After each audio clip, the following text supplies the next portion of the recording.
Baik, bismillahirrahmanirrahim. Assalamualaikum warahmatullahi wabarakatuh. Selamat pagi teman-teman semuanya. Semoga dalam keadaan sehat. Alhamdulillahirrahmanirrahim. Wassalamualaikum warahmatullahi wabarakatuh. Baik, kami dari kelompok 3 akan mempresentasikan kembali tentang tugas kuliah kita semuanya. Tugas kuliah kami yang bertemakan kepemimpinan. Sebelum itu, di sini kami dari kelompok 3 akan mempresentasikan hasil kerja kami. Sebelumnya, kami akan memperkenalkan mata kuliah kepemimpinan dosen pengampu Dr. Nurul Umiati, MAP, Prodi Ilmu Administrasi Publik, Fakultas Ilmu Administrasi Universitas Islam Malang tahun 2022. Baik, untuk selanjutnya bisa di next teman-teman. Nah, kelompok 3 bertemakan kepemimpinan akan mempresentasikan hasil kerja kami berjudulkan karakter kepemimpinan ideal di dalam organisasi. Sebelum masuk di dalam materi, kami akan memperkenalkan satu persatu siapa saja yang akan menjelaskan materi-materi kelompok 3. Yang pertama yakni saya sendiri, Muhammad Darfan Nugroho, dengan NPM 22010910053 sebagai moderator, dan kemudian dilanjutkan dengan teman saya.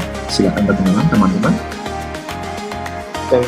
Saya Muhammad Rizky Anwar, NPM 22010910051, dan selanjutnya. Perkenalkan, nama saya Anies Indriani Hasana, NPM 220101009. Dan saya Nafisa Tulajiso dengan NPM 22010910037.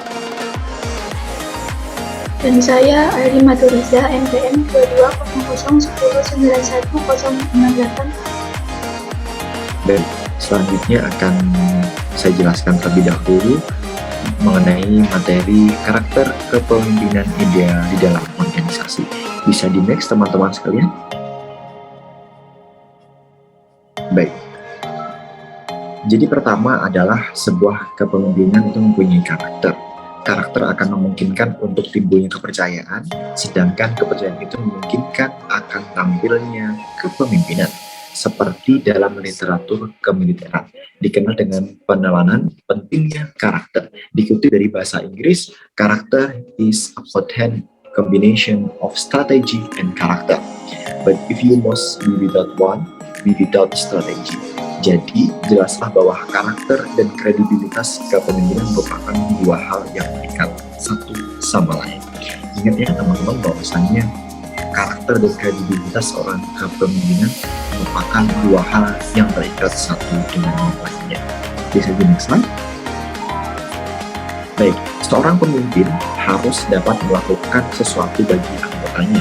Sebagai contoh, sebuah organisasi yang dipimpin, pemimpin harus memiliki atau dapat melakukan sesuatu bagi organisasi yang dipimpinnya dan harus dipertanggungjawabkan.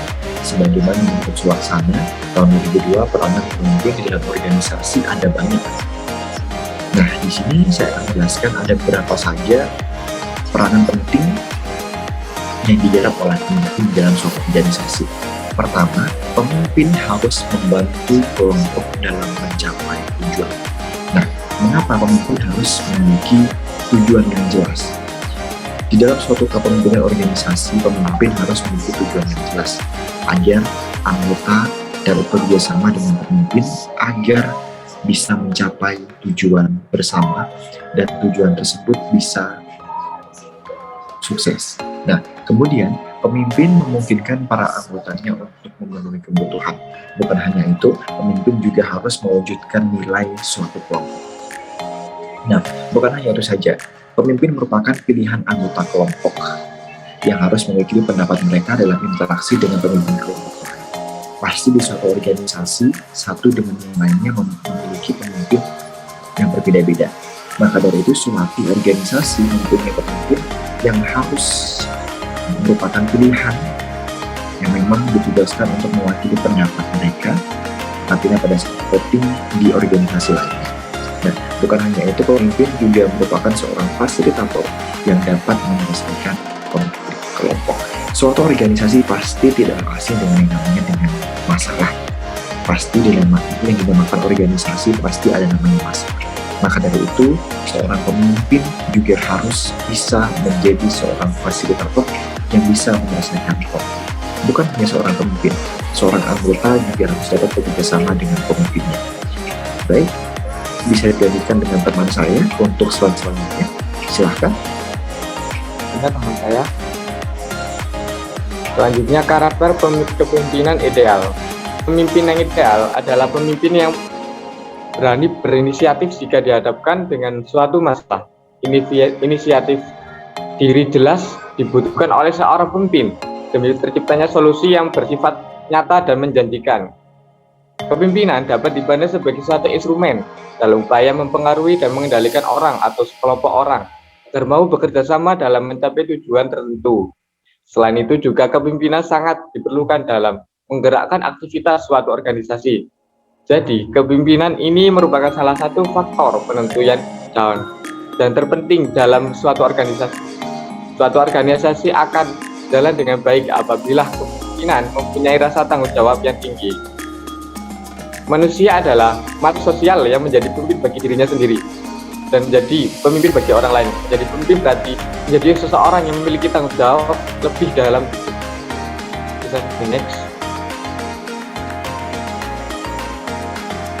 Dan selanjutnya, rasa tanggung jawab. Seorang pemimpin merupakan salah satu karakter dari kepemimpinan yang tidak kalah penting. Seorang pemimpin harus cerdas agar senantiasa dapat memilih dan memecahkan suatu masalah yang dihadapi dalam organisasi yang dipimpinnya. Selain itu juga, pemimpin untuk lebih jelas, penulis akan membahas tentang karakter kepemimpinan ideal. Kepemimpinan yang ideal sedikitnya mempunyai 8 karakter, yaitu yang pertama, cerdas, dan yang kedua, bertanggung jawab, yang ketiga, jujur, yang keempat, dapat dipercaya, yang kelima, inisiatif, yang keenam, konsisten dan tegas, dan yang ketujuh, adil, dan yang terakhir, lugas. Yang selanjutnya akan dibahas oleh teman saya.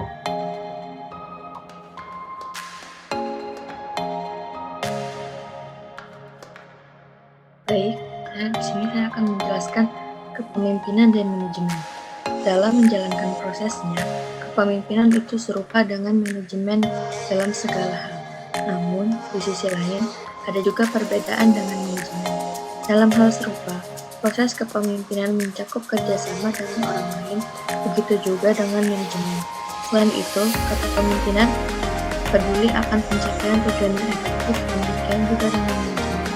Sebenarnya, banyak fungsi manajemen yaitu aktivitas yang konsisten dengan definisi kepemimpinan.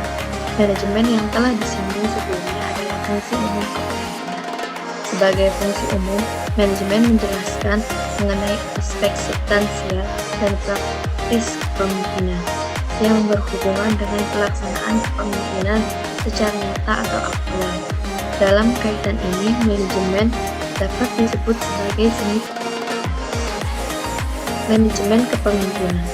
Manajemen kepemimpinan dapat memberikan kontribusi terbaik terhadap peningkatan kualitas suatu organisasi. Maju dan mundurnya keberhasilan dan kegagalan suatu organisasi banyak ditentukan oleh pemimpin, karena pemimpin merupakan pengendali dan penentu arah yang hendak ditempuh oleh organisasi menuju tujuan yang akan dicapai. Baik, selanjutnya akan dijelaskan oleh teman saya.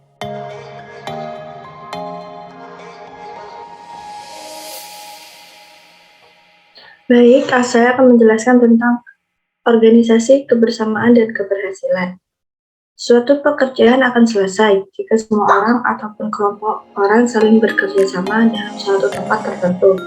Tempat di mana seseorang ataupun kelompok melakukan aktivitas atau kegiatan untuk mencapai tujuan bersama dinamakan organisasi. Dalam suatu organisasi, semua anggota akan lebih mudah dan leluasa dalam mengembangkan bakat dan minatnya. Namun di sisi lain, ada juga organisasi yang tidak efektif. Semua aktivitas ataupun kegiatannya menjadi vakum ataupun terhenti, lambat laun akan mengalami kebangkitan, bahkan terhenti akan menjadi bubar. Ada beberapa sikap yang harus dimiliki seorang pemimpin bila ingin menjadi pemimpin yang dihargai dan mampu memimpin organisasi dalam mencapai tujuan.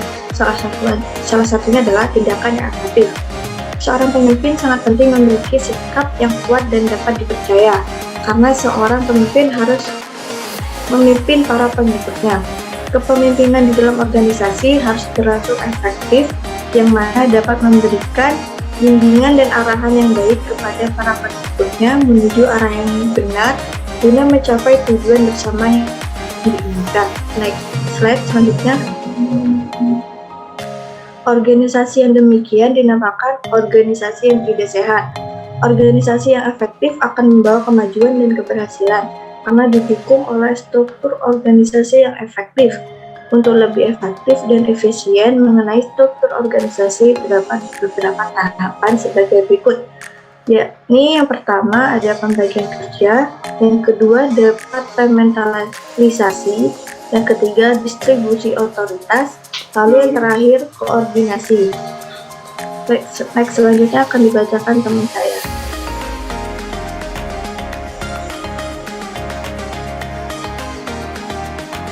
Baik, terima kasih. Untuk yang selanjutnya yaitu dalam pembahasan materi kali ini terdapat suatu kesimpulan bahwasanya karakter akan memungkinkan untuk tumbuhnya kepercayaan, sedangkan kepercayaan itu memungkinkan akan tampilnya kepemimpinan. Kepemimpinan dapat dipandang sebagai suatu instrumen dalam upaya mempengaruhi dan mengendalikan orang atau sekelompok orang agar mau bekerja sama dalam mencapai tujuan tertentu. Terdapat 8 karakter kepemimpinan ideal, yaitu cerdas, bertanggung jawab, jujur, dapat dipercaya, inisiatif, konsisten, tegas, dan juga lugas. Dalam menjalankan prosesnya, kepemimpinan itu serupa dengan manajemen dalam segala hal. Namun di sisi lain ada juga perbedaan dengan manajemen. Dalam hal serupa, proses kepemimpinan mencakup kerjasama dengan orang lain. Begitu juga terdapat dengan manajemen. Selain itu, kepemimpinan berdiri akan pencapaian tujuan yang efektif. Begitu juga terdapat dengan manajemen. Manajemen kepemimpinan dapat memberikan kontribusi terbaik terhadap peningkatan kualitas pada suatu organisasi. Maju dan mundurnya keberhasilan dan kegagalan suatu organisasi banyak ditentukan oleh pemimpin, karena pemimpin merupakan pengendali dan penentu arah yang hendak ditempuh oleh organisasi menuju tujuan yang akan dicapai. Kebersamaan dan keberhasilan suatu pekerjaan akan selesai jika semua orang ataupun sekelompok orang saling bekerja sama dalam suatu tempat tertentu. Tempat di mana seseorang ataupun sekelompok melakukan aktivitas atau kegiatan untuk mencapai tujuan bersama dinamakan organisasi. Dalam suatu organisasi, semua anggota akan lebih mudah dan leluasa dalam mengembangkan bakat dan minatnya. Untuk yang selanjutnya, saya serahkan ke moderator. Baik, terima kasih teman-teman semuanya. Merupakan salah satu materi yang luar biasa pada pagi hari ini, yakni mengenai karakter di sebuah kepemimpinan itu sendiri. Baik, terima kasih. Saya selaku moderator mengucapkan terima kasih banyak untuk sudah meluangkan waktu untuk membuat video yang memang ditugaskan untuk kita semua mengenai karakter sebuah pemimpin. Baik, di sini saya tidak akan menyimpulkan kembali, sudah disimpulkan oleh teman-teman bahwasanya karakter harus mempunyai, pemimpin harus mempunyai beberapa karakter pemimpin. Dan itu saja dari kami. Apabila memang ada kesalahan atau kesalahan kalimat ataupun salah kata dalam perbuatan ataupun ucapan, mohon dimaafkan. Baik, terima kasih. Saya Muhammad Irfan Nugroho undur diri. Terima kasih. Wabillahi taufiq wal hidayah. Wassalamualaikum warahmatullahi wabarakatuh. Diucapkan terima kasih, dan apabila ada pertanyaan ataupun tambahan kalimat atau tambahan pembelajaran, dimohon untuk bisa saling share. Terima kasih. Selamat pagi semuanya.